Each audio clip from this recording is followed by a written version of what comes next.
Sam. Got it. Okay, welcome to the third seminar of the CAFO Community Action Series, Positive Alternatives to the CAFO System, hosted by Dakota Resource Council, Kansas Rural Center, Minnesota Center for Environmental Advocacy, the Public Interest Research Group, and REAMP. My name is Danielle Melgar. I am a food and agriculture advocate with US PIRG, and I will be really running today's call. For anyone who's just now joining, make sure that you are on mute so that we can hear all of our speakers today. And then please drop your introduction in the chat with what you'd like to learn today and what you're looking forward to.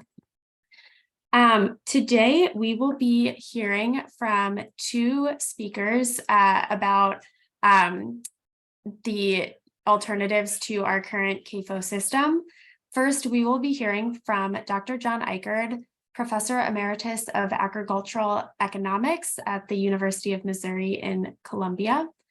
John was raised on a small dairy farm in Southwest Missouri and received his BS, MS, and Ph.D. degrees in agricultural economics from the University of Missouri. He worked in private industry for a time and spent 30 years in various professional positions at North Carolina State University, Oklahoma State University, the University of Georgia, and the University of Missouri before retiring in early 2000. Since retiring, he spends most of his time writing and speaking on issues related to sustainability with an emphasis on economics and agriculture. He is the author of 6 books, which are available through Amazon, and we will drop a link in the chat for anyone who wants to learn more. In 2014, he was commissioned by the Food and Agricultural Organizations of the United Nations to write the regional report, Family Farms of North America, in recognition of the International Year of Family Farming. He currently resides with his wife, Ellen, in Illinois now, as of today, I think, just had that move. And we'll also share just a link to more information about his background for anyone who's curious.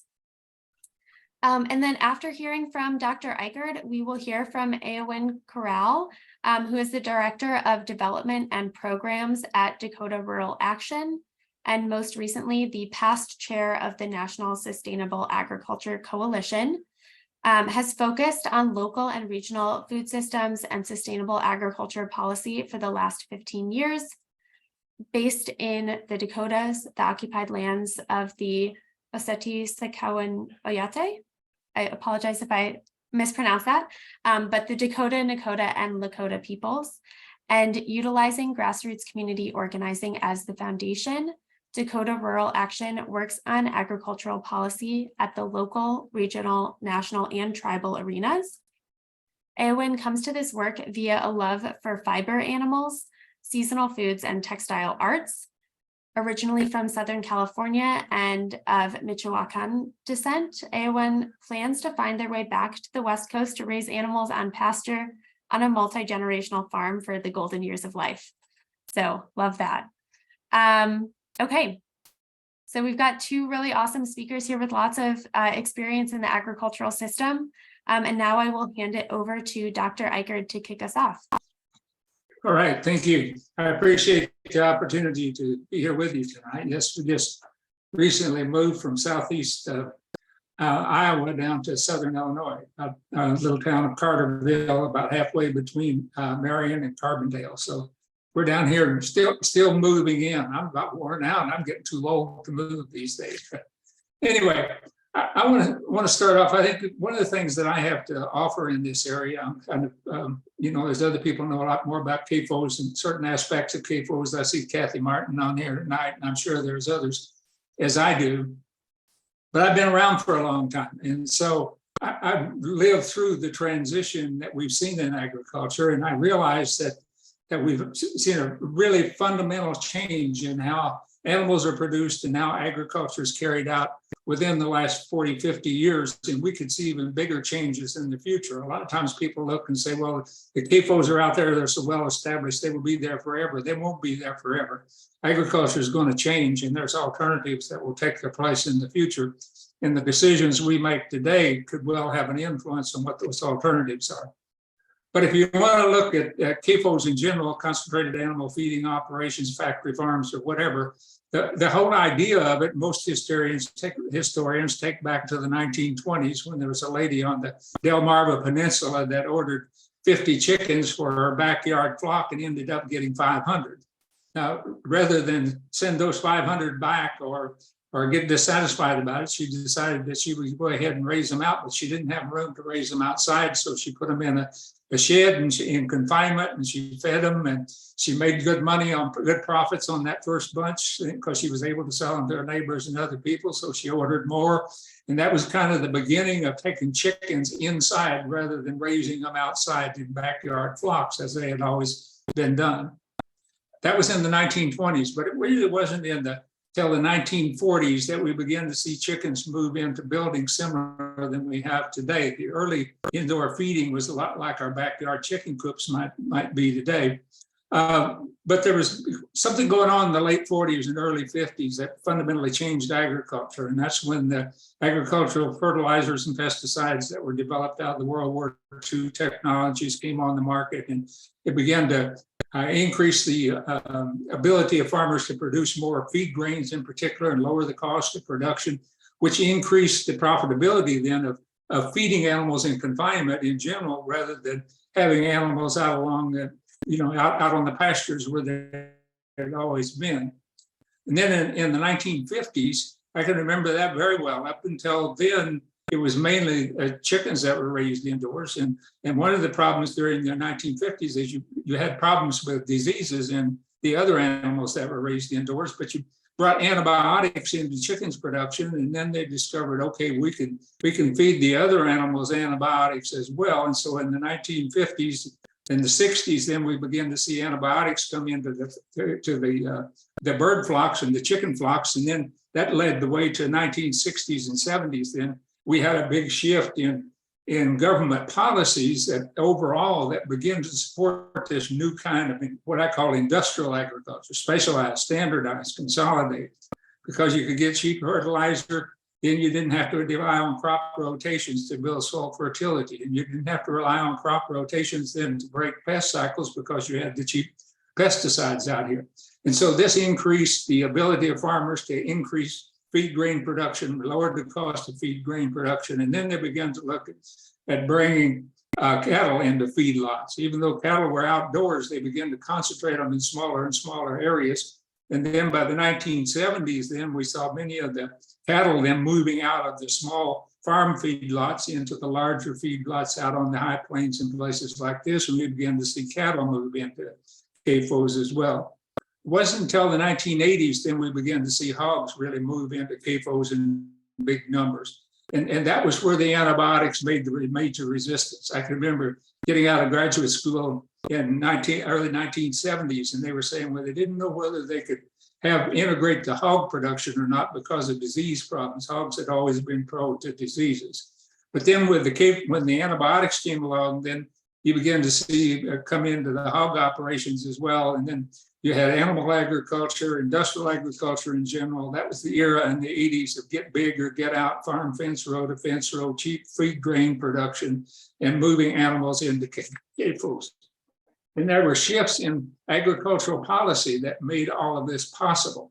You see, these large-scale specialized operations are very economically efficient, but they're also very risky. And we really saw this during the COVID pandemic in 2020-21, when we saw the disruption in the whole food system because of the concentration of animals into large animal feeding operations, but also the concentration of meat packing and processing and distribution into these large operations.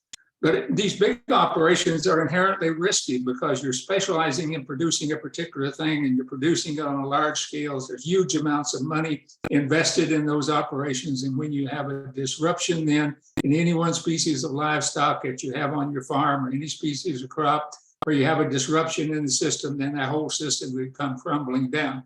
And it would have during the pandemic if the government hadn't stepped in and propped it up. But that's what we've been doing with industrial agriculture really since the 1960s. All of the crop insurance programs, price support programs, disaster programs, a whole range of those things basically are there to support this industrial system of agricultural production, including industrial animal agriculture production. So when we come through with the hogs in the 1980s and what we're seeing now really for the last 10 or 15 years, it's been moving into dairy. I grew up on a small dairy farm, and for a long time, we didn't have the concentration or the large-scale dairy operations because the small dairy farms were so economically efficient. But over time, then we began to see them move into dairy, and now they're taking over the last of the dairy operations. And what they do, they'll come into these operations, even if they have higher cost of production in the early years in the large confinement animal feeding operations. Once they're integrated through that whole system where the processors and retailers and everyone is integrated, particularly the processors coming back, the processors are in a position where they can take greater profits out of the processing and distribution system and pay lower prices at the farm level until they drive the independent producers out of production. And then they come back and then get those independent producers under contract, or they expand their production operation and expand it. So they can gain their foothold in an industry and actually take it over, even if they have higher cost of production. Well, today we see the negative consequences of that. Up in Iowa, for example, there was, in hog operations, it started in North Carolina, I was in North Carolina basically in the years before the CAFOs came in there because they were looking for an alternative to tobacco production. So they got into hog production on a small scale to begin with, and then they become on a large scale. And then after they began to expand, then we began to see Midwest producers then be concerned because the CAFO operators outside the Midwest then were taking a larger share of the overall hog industry. And so then we began to see the hog operations firstly moved into Missouri, northern Missouri, and once they were there, then Iowa had to come in, and then the whole Midwest kind of was taken up in the overall hog production. And so we've kind of seen this expansion overall, but we see the negative consequences as well. And the one reason I mentioned Iowa, I came from there, you can really see it in Iowa with the pollution of the water and the air and the degradation of the rural communities that are there before and the demise of the independent family farms. And Iowa's kind of prides itself on agriculture, but really Iowa is industrial agriculture today, and they're a major contributor to the dead zone in the Gulf of Mexico and to climate change and a whole range of things because of the industrial agriculture that we have there today. So when we talk about all of the negative issues that are associated with it, with the decline in rural economies and the demise of independent family farms and the pollution of the air and water with agricultural, chemical, and biological waste and things of this nature, we're always come back to this idea. They say, well, there's really no viable alternative to CAFOs. They say, if we didn't have the CAFOs today, then we would see a tremendous increase, for example, in pork prices or poultry prices or whatever. But I'm more familiar with got some of the figures on the poultry price situation. In fact, I write a regular column for the Journal of Agriculture, Food Systems, Community Development, and one of my recent columns was kind of exposing some of the myths of economies of scale. But what I went into in here is what I pointed out. That if we went from the independent, if we went from the CAFO operations to the smaller independent family farming operations, I'm not talking about real small scale, but the independent family farming operations where we could have them in hoop houses or have them outside and have solid bedding and things of this nature, what we might get at the retail level would amount to something like maybe a 7 to 8% higher cost of production as far as the retail price difference would be in that range of 7 to 10%, somewhere along in there. Well, you say, Well, how do we come up with that? Well, the real advantage of the large confinement animal feeding operations is not their advantage in cost of production per pound of pork or beef or anything of that nature. The real advantage comes from the simplification of the management process so that you can produce 2 or 3 or 5 times as many animals. One manager or one investor can produce a much larger number of animals they can. So if you can produce, let's say, 4 times as many hogs at 1/2 of the profit per head, you're still making twice as much money because you're producing 4 times as many hogs. Does that make sense? You understand what I'm getting at? You can have less, you can take less profit per head or less profit per hundredweight because you as a manager now can manage more hogs or more chickens or more beef cattle than the independent farmer that was managing these in hoop house operations or managing them in pasture-based operations. There's a limit to how many you could manage. The alternatives to CAFOs are management intensive, and it takes more management per unit of output to produce it. Whereas the CAFOs are management extensive. You can produce more animals with less management skills. And that's where the advantage comes in. So if the advantage is at the production level, but when you trace that to the consumer level, the difference per head, the consumer isn't buying tons of pork or hundreds of cases of eggs or things of that nature. They're buying it on a per unit basis. So what's different, what makes a difference there is the cost per unit of production as it goes through the system. So for example, let's say if you had a $5 per hundredweight, a $5 per head advantage on a hog, you could produce it and you could take a $5 advantage in terms of profitability. If you were producing 10,000 hogs, what's that? That's $50,000 advantage or $5 per head on 5 times 10 is $50,000 per head advantage on it. But if you take that to the retail level, that $5 per head, you get about 150 pounds of pork. That's about 33 cents per pound. That's less than 7% of a $4 per pound cost of pork in the retail level. Now, you talk about you can't afford that kind of an increase. We've seen that kind of bigger increases than that every year since the pandemic hit. We've seen prices of meat and groceries go up 7, 8, 10% per year on a regular basis. We see that over and over again. What we're talking about here is changing the industry and a one-time shift in the change of production. It's very economically feasible if you have the rest of the system that could go in so that you could move the independent producer's product through the market at a reasonable cost. The CAFO advantage is not an advantage that would make a big difference in cost. In fact, most of the studies I've seen comprehensively means that we could transform agriculture overall and food prices would probably go up somewhere around 8 to 12% higher than they would be before. And we see increases in retail prices like that on an annual basis for a whole host of reasons. The other thing is can we produce enough? They say we simply can't produce enough for a hungry world.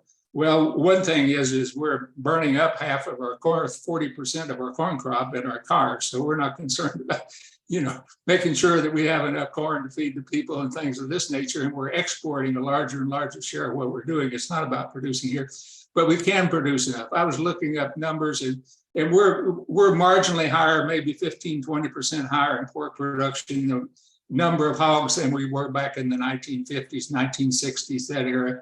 It's just that we're producing with far fewer hog operations, maybe less than 10% of what we had back those days because they're larger. The hogs are larger as well because that's what fits the industrial system. But we could produce more. If we took the corn out of the ethanol, corn prices might go down, but we'd produce more hogs and we could have more family farms. And one of the things when we separated corn from the hogs, from the cattle, that sort of thing, that's one of the things that led to the demise of family farms because it took the integration of all those things to make it work on the farm. And the case of dairy is a prime case. We've had dairy surpluses ever since I was a kid on the farm. We've had dairy buyout programs, surplus programs, price support programs, give away cheese, give away butter, all sorts of things because we're producing too much milk. And now we say we have to have CAFOs because we can't produce enough milk. I mean, milk consumption is leveling out. None of this makes sense. I could go on down the list of myths, but of all the things that people talk about is why we can't change the system, but we can change the system.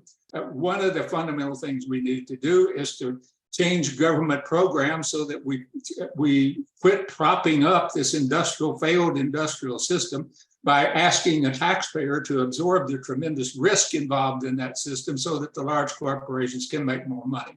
And I'll just close on one thing.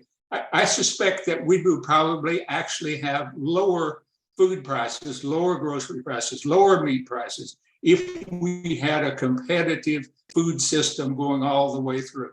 Any gains that are made at the production level really are at the benefit of the processors, the retailers, the distributors. The consumers never see the benefit of that. Most of what we've seen in price increases over the last 2 or 3 years had probably been increases in profits to the food retailers and the food distributors and food processors to a greater extent than it has been any increase in cost of production during high energy costs and things of that nature. So I'll leave it at that.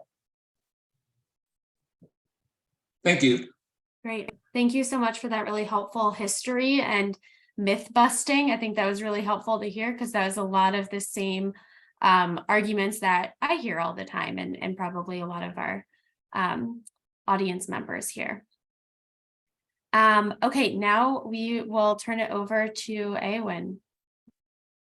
Hello, everybody.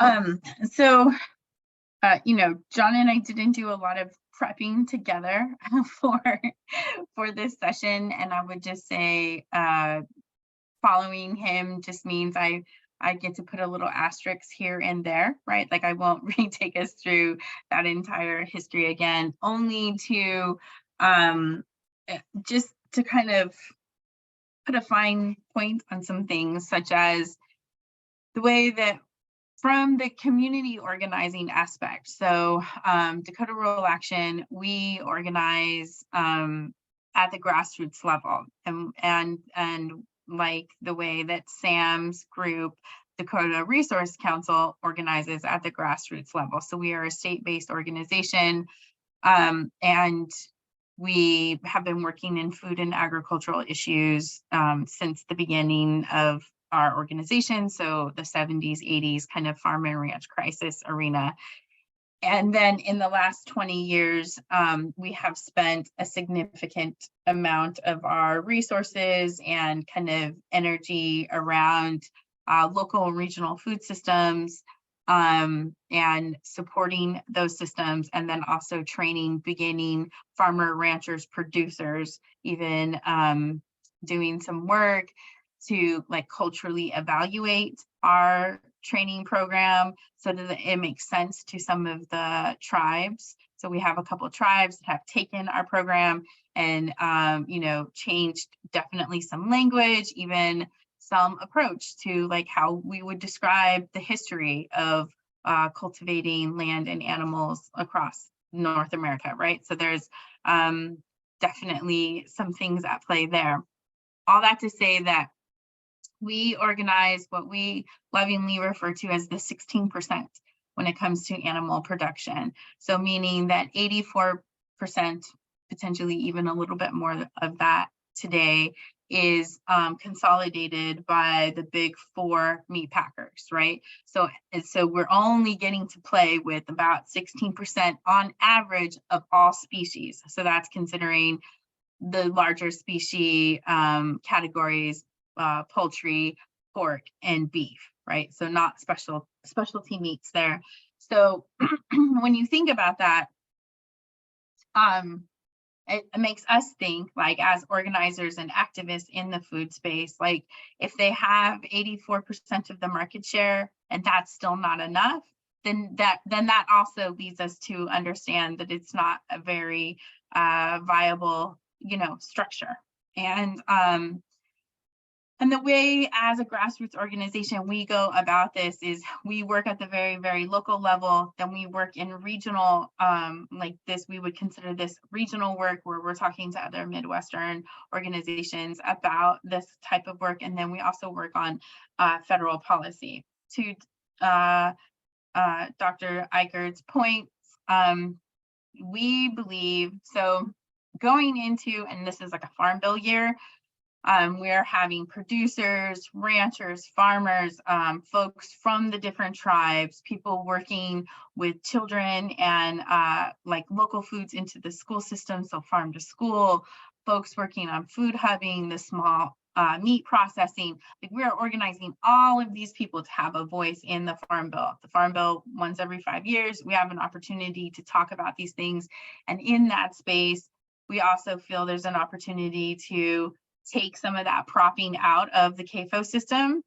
There are many grants that CAFO operators who don't really need additional taxpayer funds through the USDA competitive grant programs to prop up their businesses. They're already receiving a lot of taxpayer money when it comes to all of the inputs that go into CAFO operations, receiving those benefits, right? And so EQIP, like very specifically talking about EQIP or STARE USDA programs, so that's the Sustainable Ag Research and Education programs, like these types of programs, we want to ensure that CAFO operators are not receiving the lion's share of those programs.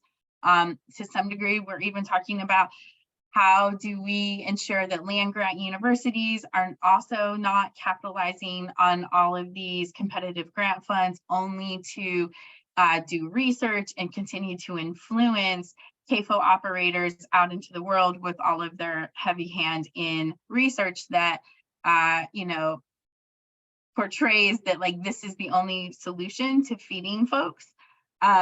So we believe that if the USDA would even support local and regional food systems at the same level that they support monocropping and CAFO environments, like we would take that. We would say that, okay, that helps level the playing field. Like when we talk about leveling that playing field for independent producers and people contributing to their local and regional food systems, and those food systems having some marker of identity being, if it's less than 500 miles, whatever it is, like that, the radius, right? Like we recognize that each region will have a different kind of definition for what is local, and then also each piece of the food system, right? Like there are certain pieces that can be hyper local and other pieces that cannot be so local. And we recognize that and still believe that there is a way to create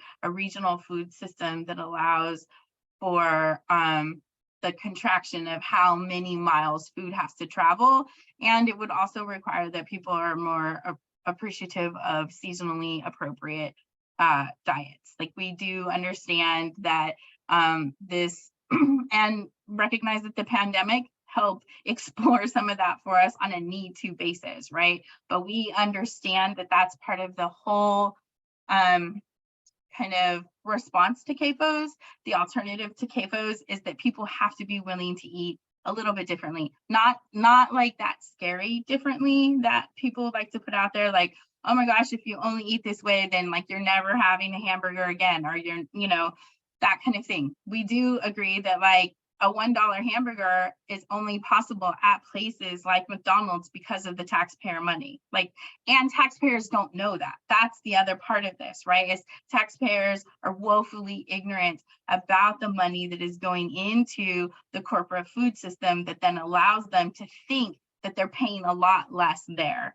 And that's before we even, you know, touch at the kind of medical benefits you get from eating, right? The holistic kind of dietary benefits you get from eating a different diet and being part of a different eating culture that is, you know, from CAFOs, from monoculture, from the fast kind of food environment. Let's see here. Also, you know, just in terms of some other state level stuff that we do, in terms of how do we help people see the detriments of CAFOs? And we believe that that's by participating in the general permit process and having our, our elected officials and also the citizens of our different communities participate and understand how CAFOs are getting permitted and what our community responses can be to that. Let's see. Really, for us, it is about food systems and creating more space for different people to act and play in the food systems, and that not only monoculture and CAFOs should be the only supported food system. And so we organize for different players and different opportunities for producers to participate in local and regional food systems, and that includes the before mentioned farm to school, farm to institution, also local and regional food hubbing. And right now we are participating in bringing forward legislation in this new farm bill that is all about mid and very small size meat processors, because we know that that is one of the places where we have eliminated that in rural and mid-sized towns, those processors. And in order to support the food systems that we believe will feed communities, we need those again. I'm also at home with a very young child, so I will pause there. And I don't know if we have time for questions, I guess. Yeah, thank you so much. We do have the rest of the call time here for questions, which is great because we have a lot of questions coming in to the chat that I have been taking down. So I will start with a question for Dr. Ikerd. One of the questions or one of the arguments against dismantling the CAFO system is that more land is necessary to produce animals not in confinement, and the land use transition has climate impacts. Can you share your thoughts on that? Do you think that argument is correct in any way? Do you think there's anything missing from that or anything that it gets wrong? And Dr. Ikerd, I'll start with you, but Eowyn, if you want to respond as well, we can go to you after. You're on mute. Just Dr. Ikerd.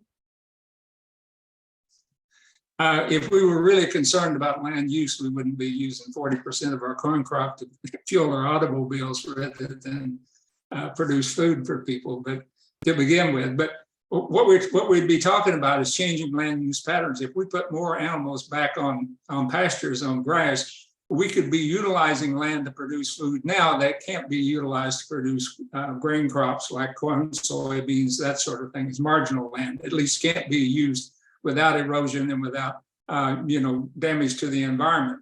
When you go back to an integrated crop and livestock system, then some of the pasture lands that you're using are not producing much of anything right now. I come from down in southwest Missouri, is where I grew up, and down in the Ozark area, and a lot of areas here in southern Illinois where I am, there's all sorts of grassland that isn't being used at all for livestock, or isn't being used extensively at all. It isn't being managed for it. There may be a few cattle out here running around on it.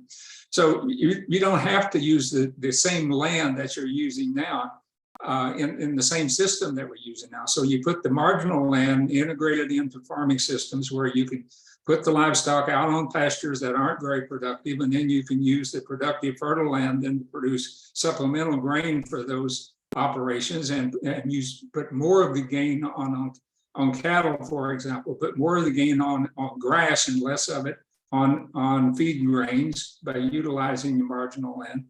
And the same way with hogs, you can move hogs out on pastures and move them from place to place and utilize that land in rotations then where you can come back and grow corn or grow other crops where you've had hogs, and if you move those around. So it's like a change in thinking about how farming, as The alternatives to industrial agriculture requires a systems approach to agriculture, where you integrate the crop and livestock systems together in order to maintain the soil fertility and manage pests and do other things. It's a totally different land use pattern. It's not just a matter of saying, okay, you're going to take the cattle, you're going to take these animals out of buildings and you're going to scatter them out and give them so many acres. And how many acres is it going to take if you give so many acres per head of hogs or so many acres per head of cattle?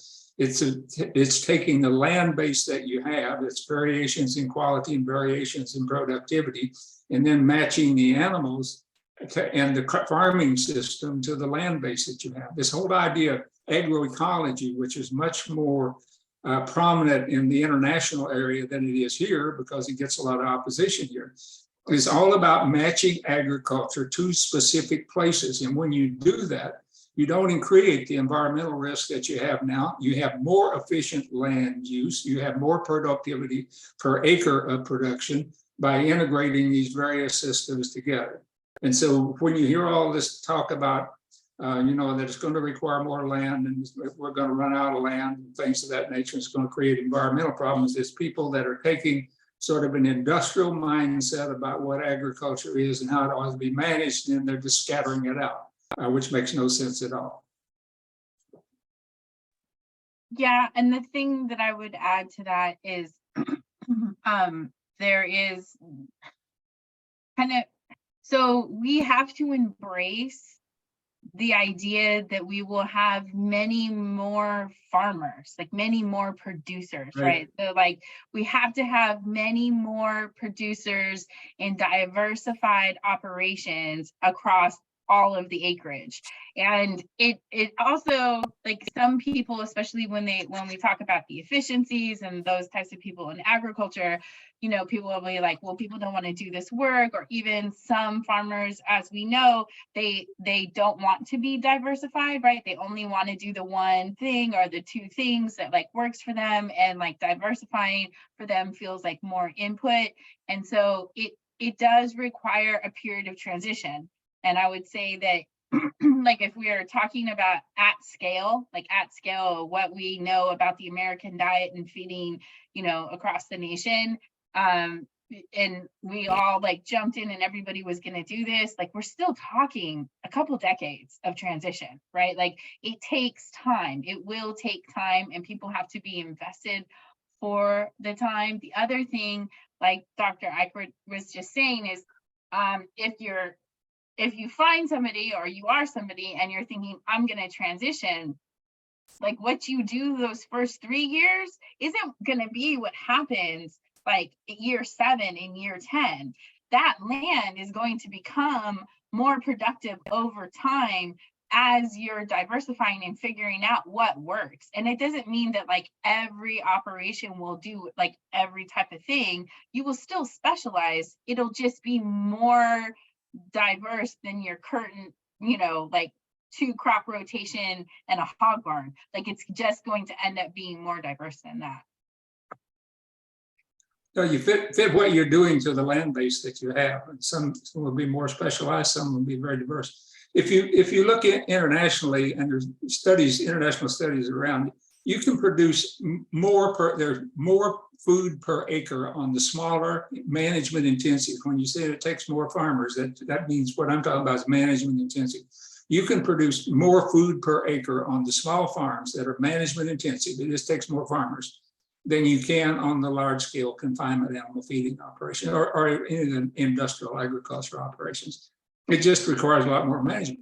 Some of the farmers today, there are some farmers today, I would argue, that would like to diversify, but they're trapped in this system. Their whole system's tied up in the subsidies on these particular commodities. They can't get money, to put in another crop unless they go to the bank and say they're going to produce crops that are covered by the subsidies, the government subsidies with the government crop insurance and price supports and disaster payments and things of this nature. They try to diversify their operation. They're taking on a lot more risk because the taxpayer isn't picking up the risk for a lot of those diversified crops. Great. So one of the issues that we've just been talking about here is the long transition to help move farms away from the CAFO system and more towards the management intensive, more agroecology centered system. If we've got farmers on the call or anyone who knows someone who's transitioning, like where would they start? Do either of you have recommendations of, places that they should, or books they should read, government resources that they should be looking into? What would be your recommendation to help spur that transition? Well, the farmers on the call probably have a better idea than anyone else, but I would say talk to other farmers, go to farm meetings where you have alternative farmers and talk to the other farmers that are there. And then, try to find farming operations that may be similar to what you have and talk to the farmers on those farms and maybe go. This whole movement, the sustainable agriculture movement, I got involved back in the early the late 1980s, when the first low input sustainable agriculture USDA programs came along, but nobody had ever heard of the term then, and people get discouraged because we haven't taken over agriculture. But it's a sustainable agriculture movement has grown. It come the organic market boomed, and so it was organic for a while, and then it's local foods, and now it's buying clubs and a whole range of other things that will come in. But anyway, this whole movement has grown by farmers talking to farmers and people that are doing innovative things in processing distribution, talking to other people. It hasn't been driven by the university researchers or the research base or things of that nature.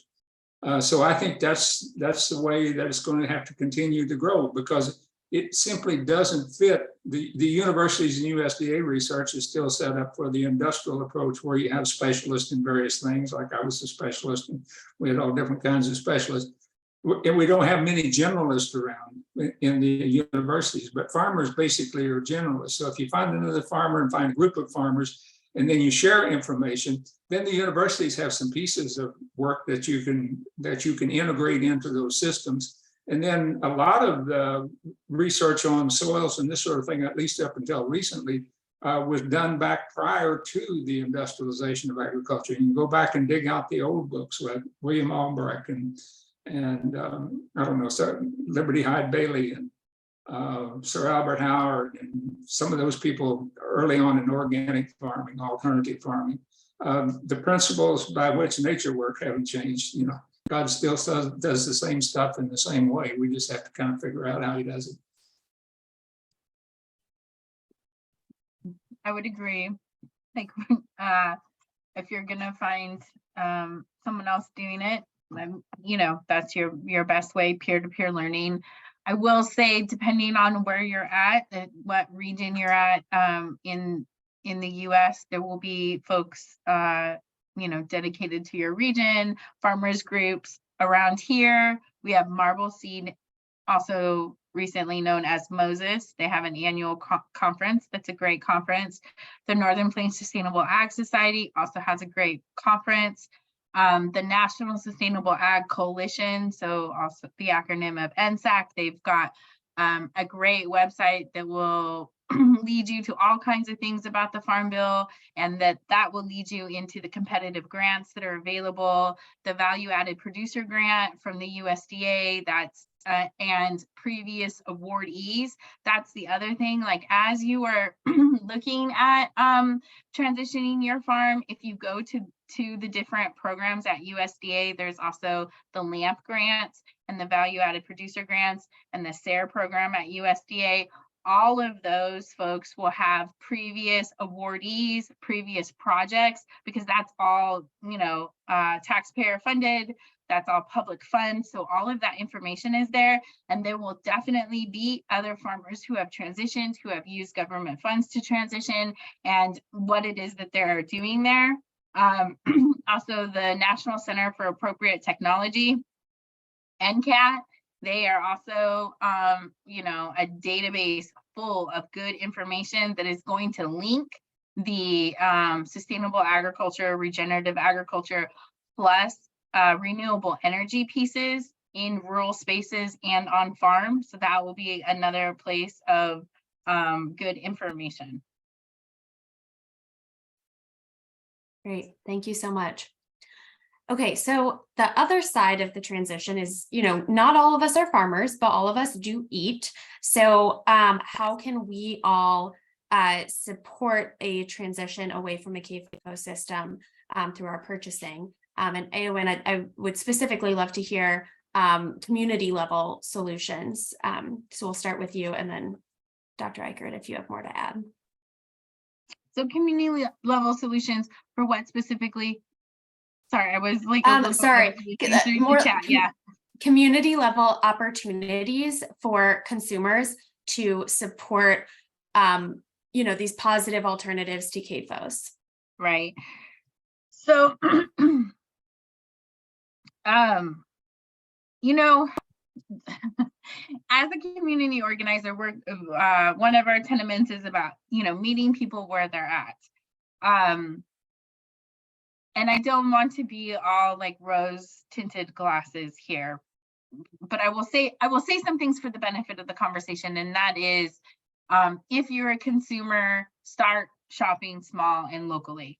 If you are a consumer and you work in food and agriculture, right? Like if you work in food and agriculture, so many times I will meet folks who, sometimes they have a vegetable operation, or sometimes, they work in agricultural financing, or, there's lots of things in between there. And then you ask them about their favorite local restaurant or their favorite local foods or the recipe they like to cook most. They're like, oh, I shop at Costco. And I'm like, oh, well, so here's a great learning opportunity. We have a major disconnect here. And so what I would say is any of us who are like sitting here in this conversation, even if we are the staff people for this conversation, we all owe it to the system that we are trying to work at by shopping as local as we possibly can. And it changes depending on what you're doing. If you're traveling, you're like looking for local restaurants that may or may not use local foods, but they are local restaurants, right? Like we have to get out of the national mentality of convenience to support local food systems, local and regional food systems. So even shifting that as a consumer is helpful. So joining your local food co-op, I would do that. During the growing season, if you don't, have a community garden or a healthy backyard garden, which is fine, then purchase from the community supported agriculture, vegetable garden operation farm in your region. Like join a meat CSA, that's available, right? Like so many, even in the most rural places, there are ways to kind of support the local food scene, whatever that local food scene may be. And I say it like that because a lot of times, which is total, like a non sequitur, but the hardest places to invest in and contribute to a local food scene I have found have been in the most rural places, which that is something that we should be changing for the betterment of our communities. And so those of us who are living in communities of 50,000 or less, like we really owe it to ourselves and our broader community to find the outlets for local food consumption, whatever that is. Yeah, I agree with all those things, going local and buying fresh and so on. I wrote I mentioned the column before, but I wrote a column not too far back that everybody can afford good food.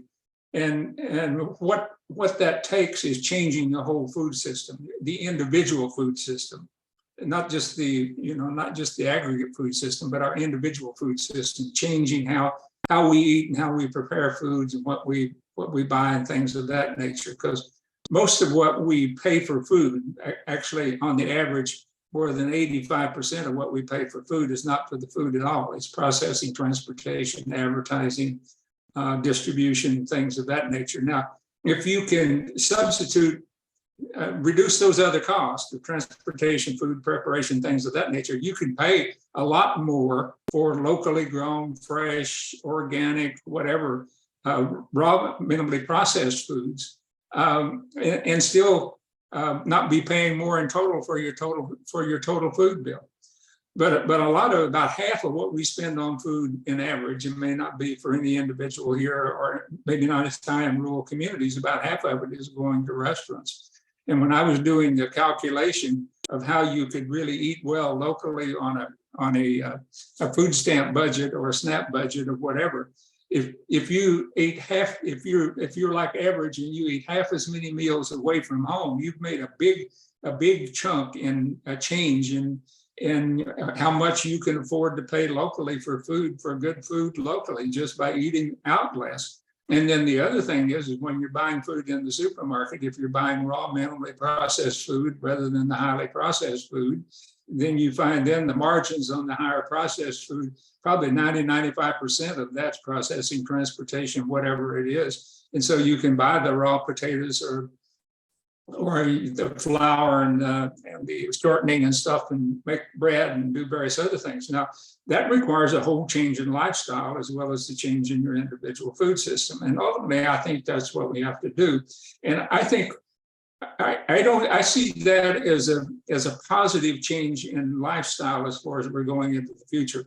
I can look back and see now that the whole idea, and I point this out in this article, the whole idea of food preparation has been taken out of a sort of an artisan skill that people used to really be proud of and brag about and show off. It has been turned into drudgery that everybody should want to avoid. And when I was growing up, helping my mother prepare food was a part of family life. It was a part of when you had conversations and when you interacted within the family and when you learned how to do things. I can still get by pretty well cooking my own food and basically from scratch and things of that nature because of what I learned. That wasn't a sacrifice for me or for my mother. For her, it was raising kids. She had 5 kids to raise. It was raising kids, and for us, it was helping prepare. And when children grow up in an environment where they're making a positive contribution to the well-being of the family, you grow up with a sense of self-worth that you don't get when everything's given to you and everything's done for you. So, people look at these things and they say, well, it'd be a big sacrifice. Nobody would want to do that. It's mainly just a change in attitude. And I'll be very brief on this, and it may not fit very well into rural area. For a long time, I've been promoting the idea of community food utilities, of using the idea of public utilities and basically starting with people that are on government food assistance programs, because that's already recognized as a legitimate public service that it's our responsibility to do. And rather than simply relying on the government food assistance programs, have those funds funneled into a local public utility, do much like the old rural electric utilities did. They brought electricity to the home where I grew up in. And you get a lot of the local people to doing the things within it, but you could start have a local community food utility, and then you could focus on buying from local farmers and increasing the number of local farmers, local production, increasing local processing, distribution, this sort of thing. So I've tried that. There's several other communities. The communities out in the San Francisco Bay Area, particularly the Oakland community now and the Berkeley community, are actively considering the ideas of community food utilities for their areas. I don't know where it'll go, but that would be a fundamental change in the food system. It's a means of implementing this concept of food sovereignty, where you let a community decide for itself what kind of food it wants to eat and how it's going to be produced and who produces it and how much food they bring in and how much food they let out, and this whole idea. So that would be sort of a transformative idea of really transforming from an industrial food system to a network of community-based food system. So there's ways to change. Another thing I want to point out in terms of the change, I was in Memphis, Tennessee, and it was where the first Piggly Wiggly store was. I was walking along the street and I saw a sign where the first Piggly Wiggly store was, with the first self-service. And that first Piggly Wiggly store was in like 1916, 1917, before World War I. It wasn't until the 1930s and 40s that idea really caught on. And when it did, it exploded, just like overnight. I can remember when the first Piggly Wiggly come to our community, first self-service store. Up to then you go to the grocery counter. But when the ideas that had been planted 20, 30 years earlier begin to explode in the 40s, 50s, and 60s. The whole food system was transformed in a period of about 40 years. It is just fundamentally changed. So when these things that we're talking about all come together, and particularly if you get a change in government policies and continue to put the pressure on there, we could have an explosion and people would be eating fundamentally different. Our lifestyles would be different. Our food would be different. Our health would be different. I won't be around to see it, but the rest of you, you be here. I want to point out the possibilities. This happens before. It can happen again. Sometimes you think you're working and working and aren't making any progress. And over the years, like Piggly Wiggly, the idea sat around for 30, 40 years. And then all of a sudden it explodes and the whole food distribution, retailing industry is fundamentally changed. There's a couple of things I want to add, and then I've been perusing the chat. So the other thing that's out there that could be an interesting piece for food sovereignty, choice, and producers and consumers is universal free lunch. Quote, universal, like free food at education, like K through 12 education. And this is coming up again. And there's a couple states that have that are starting to implement it. Colorado is implementing universal free lunch.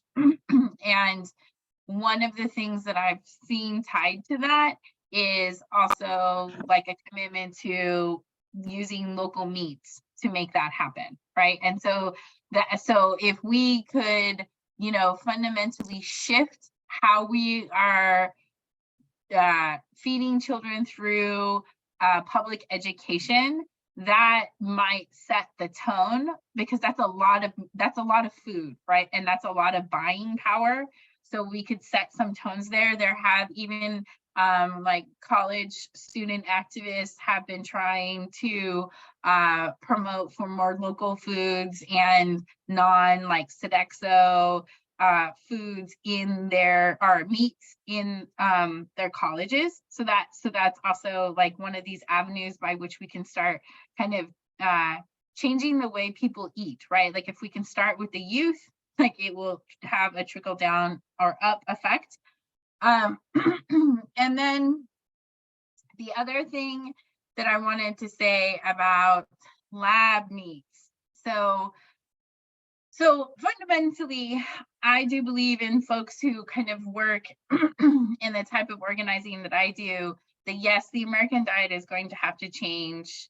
I mean, there could be some debate about it, but ultimately not just because of animal production, but also because of the American diet holistically. Like, I don't think that we should be eating protein for eating meat for every single meal, right? And so even if the average American, and I don't have stats on this, but I would imagine if the average American only reserved eating meat for 1, maybe 2 meals a day, like even that would have a fundamental shift in like the demand for meat.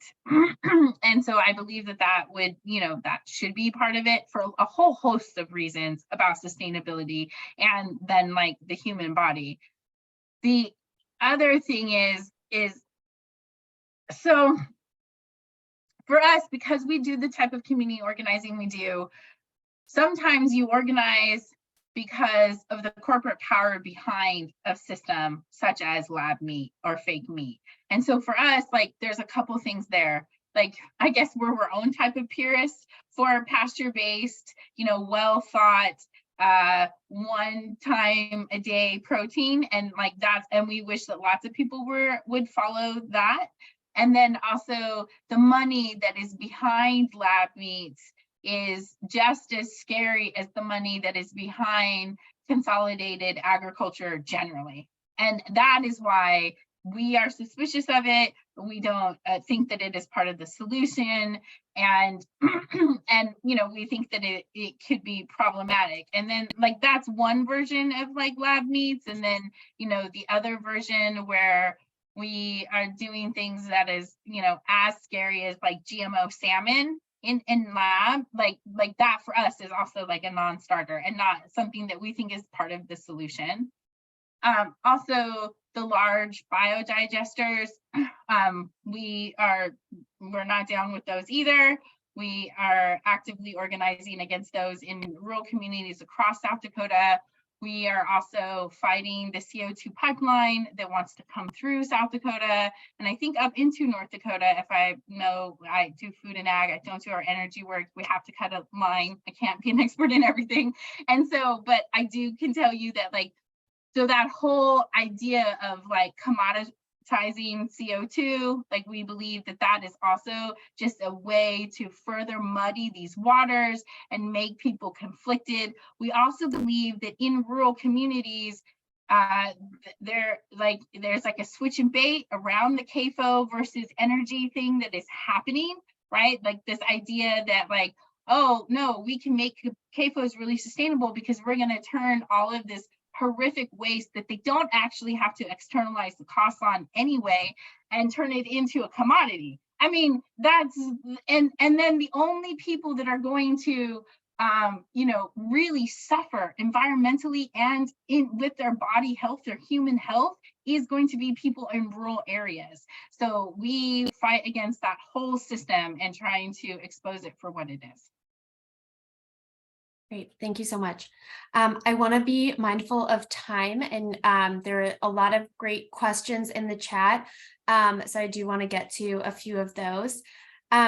Since today's webinar is the last of this 3-part series on CAFOs, and really focused on what a vision for a positive alternative to CAFOs could look like. Some of the questions that have come up in the chat are really about how do we get people excited about that, and how do we message around that to have this inspiring vision that people can rally around. Yeah, Bill Hogseth from Grassroots Organizing Western Wisconsin shared that he wants to improve his ability to paint an inspiring vision for revitalized rural communities in particular. Can you share your thoughts or tips on how to paint that inspiring vision? And Eowyn, I'll start with you since you work at the community level, but Dr. Ikerd, if you want to add afterwards.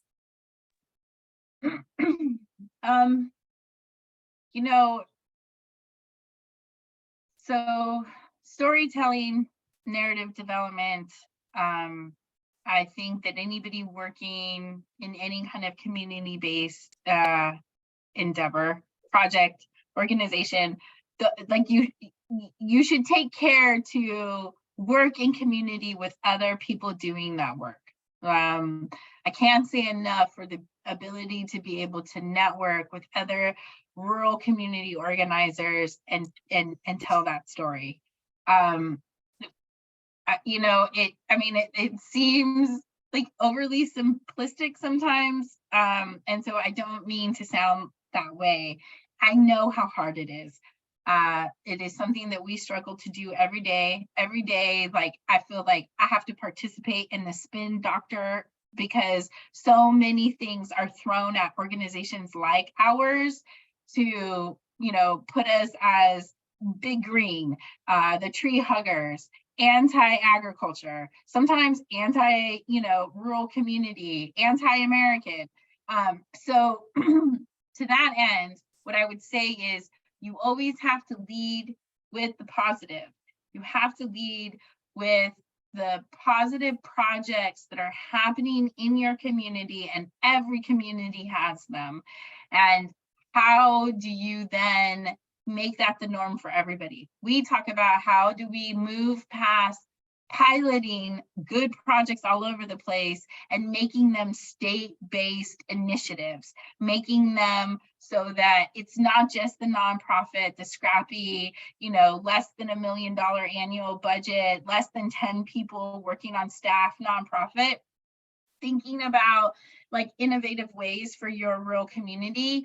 So it is about bringing along state agencies and county commissioners and, you know, all of the decision makers at large, and talking about the positive things that come from your community and how you want to like expand on them or make them permanent, and also we have started to talk about, even in our own kind of development world, how some of our campaigns, when we talk to funders and when we talk to potential members or our members, and we're like level setting expectations, we're starting to talk about the permanence of some of our campaigns. That this idea that we're going to organize ourselves out of needing to organize against CAFOs, that just means the whole food system has shifted, right? Or like we're gonna have to somehow, you know, one day we will organize the last pipeline and we will never have to do that again. Like that we don't see that in our future, right? And so how do we brace and prepare for a more permanent structure to creating the change that we want? And I think that begins with language.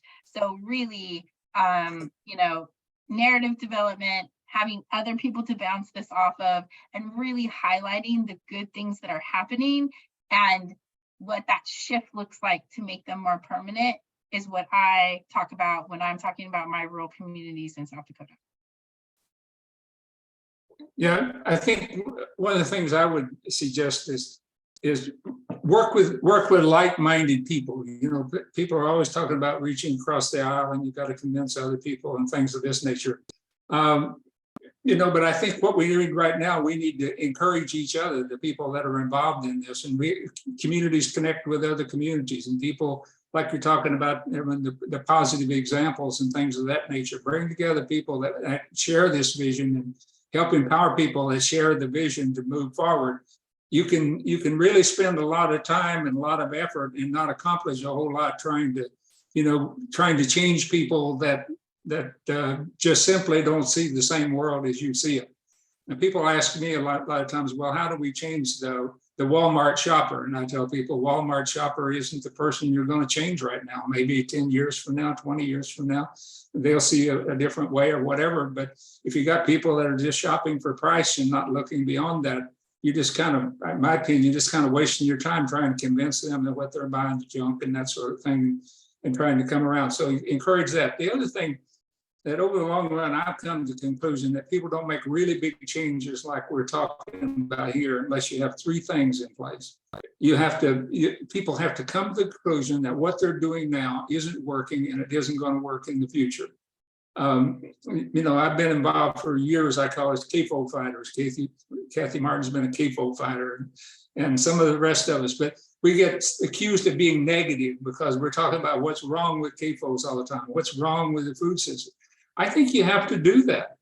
You have to let people know and make people think, you know, that there's something fundamentally wrong. And you work with other people who realize there's something fundamentally wrong with the system. But you can't stop there. You have to go and say, okay, what do you want instead? If you know you want to change, but you don't know what to change to, then that's where the positive examples and the community building and the successful farmers and people that can work together, and you begin to encourage each other and talk about. And the third thing you have to do is after you conclude that what you're doing isn't working and you got something, if I would like to do this, you have to believe that it's possible to make that transition from where you are to where you want to be. And I think that's what the biggest obstacle is right now, is a lot of people just simply don't think it's possible to change. And that's what we really have to work on. And I think one of the things, and I'll close on this because I know you have other questions, is I think everything we do in a short run battle, let's say with CAFOs, or a short run situation where we're working with a community or bringing in a new grocery store or helping a new farmer's market start or anything of that nature, it needs to be done with an eye toward this longer term change that everyone talked about here a while ago. All of the short run, part of all the short run strategies needs to be how is this going to lead to a long-term fundamental change? That needs to be a part of what you're doing in the short run. Not just how do we win this battle? How do we build this store? How do we organize this group? But how is organizing this group, building this store, doing this, how is that going to fundamentally change over the long run? And I'll go back to the CAFO issues specifically, since we were talking about that here. I think that every one of these battles that we've been involved in over the years, and Kathy can attest to this, we don't win most of them. Most of them we lose. We win one now and then. But over time, we have really changed public perception of CAFOs. You go to Google any of the big newspapers and you Google CAFO, factory farm, whatever, the big newspapers in the urban areas are writing negative story after negative story about industrial agriculture and everything that's wrong with it. And this is getting through the public opinion. And when we change public opinion, we change public policy. That's another thing about the long run. We talk about trying to change public policy. Ultimately, what changes public policy for the good is a change in public opinion that will support the change in public policy. They moved to industrial agriculture by convincing people that the food would be cheaper, more convenient if they just took industrial agriculture. And that's what they sold them on, and that's what they were willing to accept. We've got to convince people that this move to a different kind of food system is going to be healthier. It's going to be more sustainable for the future. It's better for us. It's better for the children. It's better for rural communities. It's better for family farmers. And then once we've changed public opinion in that direction, we'll see the changes in farm policies and changes in food policies. Great, thank you so much. And I was going to have a follow-up question, but I think you both helped to answer it. So I just want to uplift kind of the tension that Tim Ahrens is raising in the chat, that we have parts of our country that are very intensely farmed, large CAFOs fighting to get bigger. We're seeing lots of water contamination issues. And as we build more awareness of that in the public and start to shift that perception of the CAFO system, we end up attracting people who are passionate about climate and other environmental issues. And unfortunately, they develop an attitude as though agriculture in general is bad and wrong. And we need a major shift towards environmentally responsible agriculture, but also to preserve our local food production and farm economy. And so Tim was hoping for some good pointers for calling attention to the problems in agriculture, but also protecting the concept of the value of American ag. And I think you both, pointed out the opportunity to focus on positive examples, specific examples that you're seeing in communities. I think one of the things we need to point out is the vast majority of farmers are not industrial farmers. They're not large scale specialized industrial operations. The vast majority in terms of numbers of farmers still are relatively small, independent family farms. They may be producing commodities, corn, soybeans, hogs, or whatever, but they're not large scale. And they're not the ones that are the center of the controversy, but they're suffering the negative consequences in terms of public opinion because they all get lumped together into one category, which is called agriculture. And so I think we have to continue to reinforce the idea that if we look at the total number, even the total number of hog producers that are left, or the total number of dairy producers that are left, the vast majority of those, I would guess 80–90% of those are not CAFOs. The CAFOs are so huge that they produce the total output, but you can go in and look at it. And you still got a lot of these independent farmers out here. Most of those smaller farming operations are supported more by family off-farm income than by the farm income. But these are farmers that believe in farming as a way of life, and they continue to put money into those farms and work off farms so they can continue to own and operate those farms because they believe in a different kind of farming from these large scale industrial operations. We've just got to face the Farm Bureau propaganda that whenever we say anything negative about industrial agriculture, we're talking about farmers in general, because we're not. We're talking about one relatively small group of farmers that are destroying the legacy of a positive image that's been built up over decades for the independent American family farmer. And that image is being destroyed for these farmers out there, not by environmental groups, but by industrial agriculture. Great. And the thing that I would just add to that.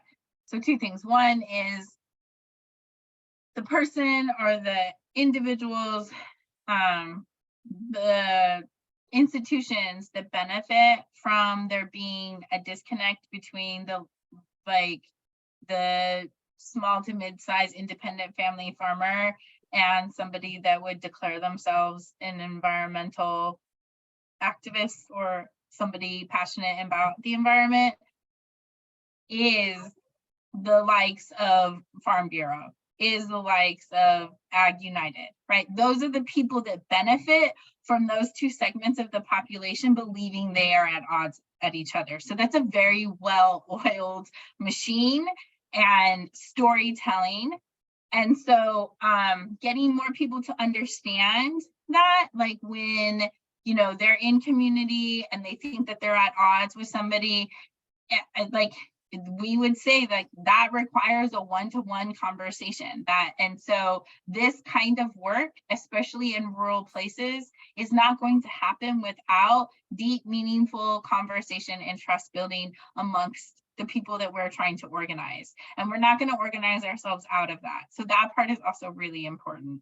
And I just think that it's important to understand that, and that's why that rhetoric gets spun. And then we are also kind of victims of that same rhetoric. The other part of that is unfortunately, and I think Dr. Ikerd said this earlier on, like, we also have to stay the course, right? Like we need to have compassion and say it with grace, especially for folks that we know that are, like, I work with a group in North Carolina that are helping contract, chicken barn owners transition, right? And so like those folks, they really believed in the system and they got completely taken advantage of by the financial mechanism to do that system. And then the folks that are,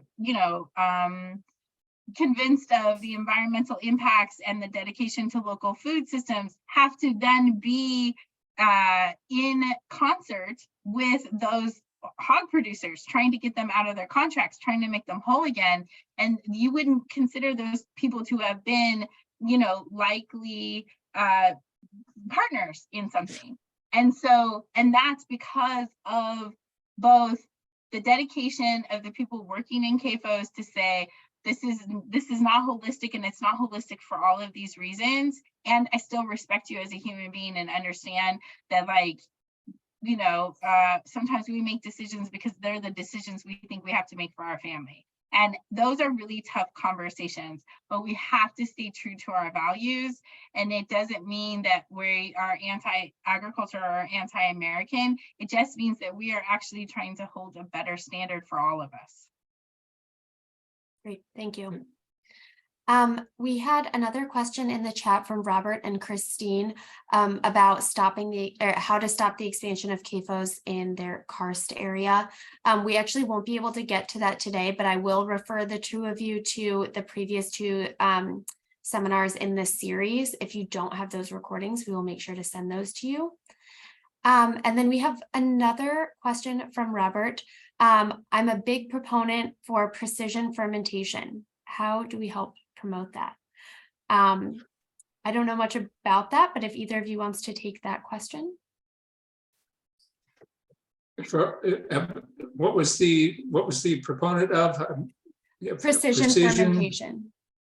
Precision fermentation. Well, Yeah. I'm afraid I don't have anything to offer in that area. I kind of have a general idea of what it is, but I don't have enough expertise to have any suggestions. Yeah, I'm curious about what type of fermentation we're talking about here. And the word precision, it's like throwing me off. Like, I don't know if we're talking about the types of ferments that we actually feed to animals, or if we're talking about the fermentation that, people eat. So I don't know which it is. Can I say something? Sure. Precision fermentation is a process that's been used by the pharmaceutical industry for probably close to 50 years, starting with insulin So it's a well-proven method, and they have refined that now so that they are able to identically reproduce whey and casein protein. And it is not genetically modified. It is just the identical protein and produced industrially in a stainless steel tank. So this actually is in the process. It's something that could disrupt the dairy industry. And recently I heard a series on NPR with a couple, two individuals, it's not actually like a couple, that in Wisconsin that are getting ready to produce cheese, the precision fermentation. So there's strong resistance naturally from the dairy industry. We ask about karst because we live in Southern Door, which is very porous, fractured karst on extremely thin soil. We're almost walking distance from the Kewaunee County border, and Kewaunee County is famous for contaminated wells and not being able to drink their water. So they're cracking down on the CAFOs in Kewaunee County, and that manure is being shipped Southern Door, where we also have CAFOs. But precision fermentation, well-known process. It is not considered like lab meat, or it's certainly being portrayed that way at times. But mostly what we're looking for is a price parity, because some of the big food industry, Nestle and I can't think of the names right now, they're using precision fermentation protein in powders, protein bars, drinks. But it has been taste tested at the yogurt, milk, and ice cream, cheese levels, and it is identical. It's just a matter of getting it out onto the market, getting past the resistance that is currently coming from the dairy industry. Okay, thank you so much for that background. I think just given that our speakers are a little bit hesitant, I will just bump that to follow up. If either of you does have additional comments, we can include that in any follow-up email that we send out. So definitely send that our way. And since we've just got 5 minutes left, I will just turn it over to our speakers to share any final words of wisdom. If you left our audience with just one thought, one thing for them to remember, what would that be? I have one thing to pitch as well with this. Sure. We will be putting this all on YouTube, and we can try to send the links for this out or put them up on our respective Facebook pages, you know, DRC, Dakota Rural Action. If you are interested in getting the links, my email is sam@drcinfo.com. And I just put it into the chat for everyone. So if you're interested in getting the YouTube links to this, I should have them up by tomorrow. And we have everyone's emails from registration, correct? So we can send that out. Okay, great. I'll be very short. I'll be very short in winding up what I have to say. I think the most important thing that I would pass along is that change is possible. Really big change is possible. And I see, you know, for a long period of time, we've been building up and kind of laying the groundwork. I don't know what it'll take to kind of trigger it, but we could see fundamental change within the food system. So don't give up. You know, big changes like we're talking about now, they take a long time, and it looks like you're making progress, and then you fall back, and then you look like you're making progress then again, and you fall back. And then when everything kind of falls into place, then you see the change coming. But I'm convinced we're in a period of fundamental change, not just in the food system, but the economy and society as a whole. So just keep working for things that you believe in and things that you believe are ethically and morally right. And I trust that the future will be something that we'll all be proud of. Thank you so much. Eowyn? John, that was great. So in terms of the changes possible theme, I would say very specifically for this topic is to the best of our ability, and when it does not negatively impact us, we can make a decision with our dollar. Like food is one of the places where we have the most control over our decision making and our power of the dollar. We get to decide, and every day is a new day where you get to make a decision with those dollars that you are going to spend on food. And you know, here in the US, we have a great many of opportunity to spend in a very diverse way. And so I encourage people to seriously think about it. That we can be such humans, such creatures of habit, right? That sometimes we don't stop to think about where we're spending our own dollar. And we can work so hard, like every day, I work day in and day out on food policy. I've been to DC 6 times this year doing grassroots lobbying, you know, and just really trying to advocate for the types of policies that I want to see around food and agriculture. And then, you know, I'm traveling, and if I'm not thoughtful, I will waste my dollar every day and not make the appropriate food choices. And so just know that it's not going to be perfect, but if every day people are making those types of decisions where our food is more locally and regionally produced, then the market will have to bear that, right? Like if we demand that of the market will have to bear it. So these are very direct choices that we get to make, and there's many opportunity to do it in our lifetime. Great, thank you so much. Thank you, Dr. Ikerd and Eowyn, for joining us.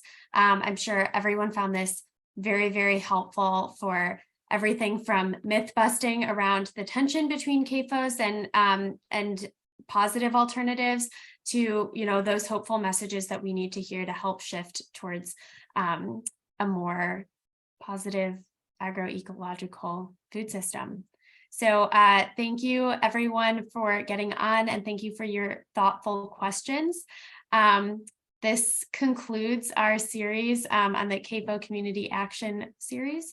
It has been great exploring this topic with everyone, and we look forward to having ongoing conversations.